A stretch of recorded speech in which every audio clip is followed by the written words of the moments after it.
पूर्व केंद्रीय मंत्री और सांसद रविशंकर प्रसाद की ओर से एक प्रेस वार्ता की गई है और डेलीगेशन में शामिल होकर लौटे हैं रविशंकर प्रसाद। उस डेलीगेशन में वो शामिल थे जिसने पूरी दुनिया के अलग अलग हिस्सों में जाकर पाकिस्तान को बेनकाब करने का काम किया है। उसके सदस्य थे रविशंकर प्रसाद और इन्होंने लौटते ही प्रेस वार्ता की है। कई अहम चीजों की जानकारियां भी इन्होंने साझा की है कि वैश्विक मंच पर पाकिस्तान की नापाक हरकतों को किस तरह से भारत के सांसदों ने, भारत के पूर्व राजनयिकों ने दुनिया के सामने बताने का काम किया है।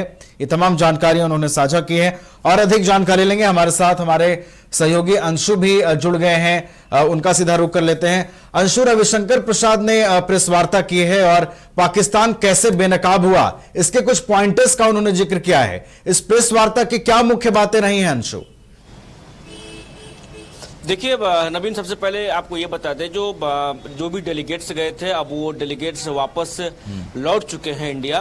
तो ऐसे में रविशंकर प्रसाद भी मतलब गए थे। तो रविशंकर प्रसाद का ये कहना था, जो हम पटना से चुन के आते हैं तो पटना में मीडिया से हमारा बातचीत करना जो है बेहद खास है, बेहद अहम है। उनका कहना था, सबसे पहला जो पॉइंट आउट है, जो अगर आप लोग को अगर या फिर विपक्ष को ये लगता है जो अमेरिका के एक कॉल पे जो है युद्ध रुका है, तो ये जो है ये जो मतलब जो संघर्ष विराम हुआ या फिर यूं कह ले जो सीज फायर हुई है, तो ये जो है उनकी भूल है। क्योंकि भारत का जो है एक अपना पहचान है पूरे विश्व में। जहां भी गए वहां पे सम्मान मिला और वहां पर चाहे वो फ्रांस की बात कर ले, चाहे बेल्जियम की बात कर ले, चाहे हम इंग्लैंड की बात कर ले, तमाम जगह गए। तमाम जगह पर जाने के बाद जो है हमें सम्मान मिला और एक अच्छे दृष्टिकोण से सभी ने हम लोग के साथ संपर्क किया, हम लोग से मतलब बात की।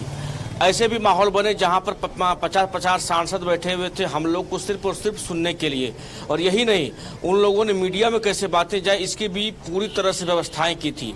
तो उन्होंने कहा, बस उनका कहना यही था, जो सभी देशों ने जहां जहां भी हम डेलीगेट्स में गए, सभी देशों ने पाकिस्तान को जो है पाकिस्तान का इस जो पाकिस्तान ने जो हमला किया था पहलगाम में, उसका जो है विरोध किया और कहा जो इस तरह की चीज़ें जो है इसका कहीं स्थान नहीं है। और पाकिस्तान का एक स्वर में सभी ने विरोध किया। सभी ने कहा जो पाकिस्तान का ये जो काराना हमला था ये बेहद चिंताजनक है और पाकिस्तान कहीं न कहीं ये जरूर साबित कर रहा है जो वो अपने तमाम चीज़ों को अभी भी आतंकवाद में ही इन्वेस्ट कर रहा है। साथ ही उन्होंने कहा जो भी डेलीगेट्स गए थे, इस डेलीगेट्स में तमाम देशों ने काफ़ी स्वागत किया जहां जहां वो गए। साथ ही अब भारत के स्वर में सभी देश खड़े नजर आए, भारत के साथ खड़े नजर आए। उनका ये कहना था जो भारत जो भी पाकिस्तान के साथ किया है हम उसका समर्थन करते, ये करना बेहद लाजमी था। साथ ही उन्होंने कहा जो एक सभी जगह पर एक कॉमन चीज पूछा डेलीगेट्स से, जब सांसद लोगों के बीच बातचीत हुई, तमाम जब जो डेलीगेट्स गए थे या फिर मीडिया से जो विदेश में बातचीत हुई, तो उसमें ये कहा गया जो आप लोगों ने ऑपरेशन सिंदूर इसका नाम क्यों चुना। तो इन्होंने कहा जो हमारा कर्तव्य है, हमारी सरकार का कर्तव्य है अपने देश के बेटियों की रक्षा करना। तो जिस प्रकार से पहलगाम में जो हमला हुआ था, आतंकवादियों ने निहत्थे लोगों पर हमला किया था, उसके सिंदूर उजारे थे, तो इसी के लिए हम लोगों ने नाम ऑपरेशन सिंदूर रखा। और ऑपरेशन सिंदूर के तहत पाकिस्तान के अंदर जा करके उनके तमाम जो आतंकी ठिकाने थे उसे नस्तानाबूद किया और पाकिस्तान को सबक सिखाने का काम किया। तो सभी ने इस चीज़ को सराहा और सभी ने कहा जो नहीं, आप लोग का जो भी पाकिस्तान को लेकर के आप नीति बनाएंगे उस नीति में हम लोग साथ हैं। और सभी देशों ने पाकिस्तान का जो कायराना ये हमला हुआ था इसका घोर निंदा के साथ ही एक बड़ी इंपॉर्टेंट चीज़ें उन्होंने कही, जो ये पाकिस्तान से कैसा रिश्ता रहेगा भारत का, ये तय करने वाला कोई और देश नहीं हो सकता है। किसी के कहने पर हम पाकिस्तान के साथ रिश्ता नहीं कर सकते। जब तक पाकिस्तान उन्होंने कहा जो प्रधानमंत्री जी का साफ स्पष्ट निर्देश है, उन्होंने कहा है जो बात तभी हो सकती है जब उधर से शांति अमन की चीज़ें होगी, तभी बात हो सकती है। या फिर ये अगर कोई कह ले जो आप बात कर लीजिए, आप व्यापार कर लीजिए, तो ये सफल नहीं हो सकता, ये हम लोग करने वाले नहीं है। नवीन, चलिए, तो वैश्विक स्तर पर भारत ने किस तरीके से ऑपरेशन सिंदूर का लोहा मनवाया और उसे सांसदों ने किस तरीके से विदेशी डेलीगेट्स के सामने रखा। इन तमाम चीजों को देखकर यह स्पष्ट होता है कि आतंकवाद के खिलाफ भारत का जो मिशन है, आतंकवाद के खिलाफ जो भारत की स्पष्ट नीति है, उसका कहीं ना कहीं दुनिया भी समर्थन करती है। और यही संदेश लेकर तमाम सांसद भारत वापस लौटे हैं और आज रविशंकर प्रसाद ने भी इसकी जानकारी मीडिया से साझा की है। बहुत बहुत धन्यवाद अंशु आपका हमारे साथ जुड़ने के लिए, तमाम जानकारियां हम तक पहुंचाने के लिए। तो सांसद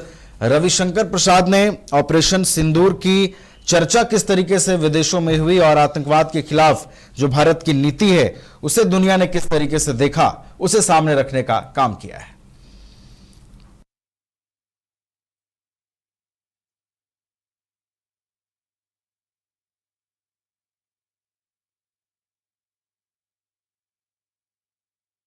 झारखंड में पहली बार मजा लीजिए क्रेजी रिवर का। प्राकृतिक वादियों के बीच 6 एकड़ में बने वाटर पार्क का आनंद पूरे परिवार के साथ लें। Aquatica Funplex water park, a complete family park, excitement का भरपूर dose, huge cyclone slide, WMPS big family pool with 13 slides, big wave pools with high waves, kids के लिए अलग से play area, octopus rain dance, pendulum slides, top class restaurant, साथ ही senior citizen के लिए स्पेशल अरेंजमेंट। पूरी family के साथ बिताएं दिन भर मस्ती के पल। इक्वाटिका Funplex water park near Remta dam, चुकरू मोड़, रांची। गोल जहां 27 वर्षों के सफर में 17,000 से भी अधिक छात्रों ने डॉक्टर एवं इंजीनियर बनकर भरे सफलता की ऊंची उड़ान, जहां साधारण छात्र भी असाधारण सफलता प्राप्त कर बना रहे इतिहास। दूरदर्शी शिक्षाविद श्री विपिन सिंह के मार्गदर्शन में मेडिकल एवं इंजीनियरिंग के लाखों छात्रों के लिए आशा की किरण के रूप में गोल्ड रिजल्ट फैक्ट्री। अगर आप देश के किसी भी कोने में रहते हैं, अगर आप पटना आना चाहते हैं और घर जैसे रहने और खाने का आनंद लेना चाहते हैं तो एक बार जरूर आए होटल डायमंटन। संपर्क करें 9572759746, 9031859981, 0612400158 एड्रेस अपोजिट विद्या संस्कार स्कूल, रंजन पथ, गोला रोड, बेली रोड, पटना 801503।